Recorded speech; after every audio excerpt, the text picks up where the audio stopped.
Asosiy tarkibi 4 tagina mahsulotdan iborat.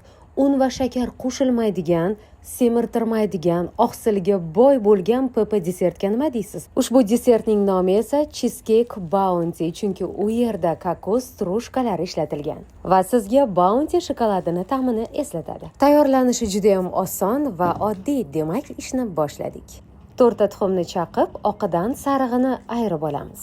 Agar bunga erinsangiz, tuxumni sarig'i bilan oqini qo'shib solib yuborsangiz ham bo'ladi. Endi esa tuxumni sarig'iga 100 yoki 50 gram kokos qirindisini solasiz. Agar pishirig'ingiz kokos qirindisiga to'la bo'lishini xohlasangiz 100, agar kamroq bo'lishini xohlasangiz 50 gram yetadi. Undan keyin esa shakar o'rnini bosuvchi 0 kaloriyaga ega bo'lgan steviadan 4 osh qoshiq solamiz. Odatda doim PP desertlarga ishlatadigan grekcha yogurtdan 300-350 gram solib, yaxshilab venchik yordamida aralashtiramiz. Endi esa tuxumni oqiga o'tamiz. Tuxum oqi yaxshi gupirishi uchun bir chimdim limon kislotasini solib, mikser yordamida xuddi shunday holga kelguncha yaxshilab aralashtiramiz. So'ng avval tayyorlagan masallig'imizga lopatka yordamida tuxumni oqini solamiz va nozik harakatlar bilan bir xil massa bo'lguncha aralashtiramiz.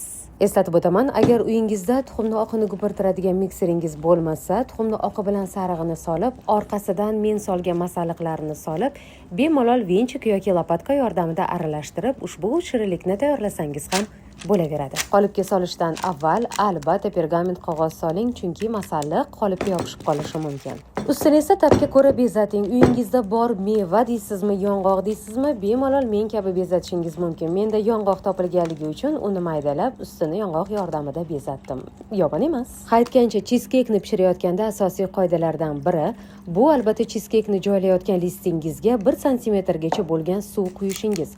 Shundagina cheesecake qurib qolmaydi, u sochni chiqadi. 180 darajada qizdirilgan gaz pechiga 40 daqiqaga qo'ysangiz, yuzlari mana shunday chiroyli qip-qizil bo'lib pishib chiqadi. Cheesecake'imiz tayyor. Uni xohlagan uslubingizda kesasiz. Qolipingiz qanday bo'lishi menga noma'lum va agar shirasi kamlik qilsa, ustiga murabbo, asal yoki men kabi quyultirilgan sut solib yeyishingiz mumkin. Aytgancha, vazn yig'ishdan qo'rqsangiz, eritilgan qora shokoladni quysangiz ham juda ham mazali bo'ladi. Endi bu yog'i o'zingizning ishtahangizga bog'liq. Buni yumshoqligini va qoshiqda yengil olinishini qarang, qilib ko'rmasangiz bo'lmaydi. Aytgancha, bu foydali PP desertni yerliklarga ulashish yodingizdan chiqmasin. Hurmat bilan, Hindiston Abdullayeva. Retsept yoqqan bo'lsa, like va izohlarda fikringizni kutaman. Shunaqangiz zo'r, vazdushni ichida strushkalar yana ham boshqacha bir ta'm bergan.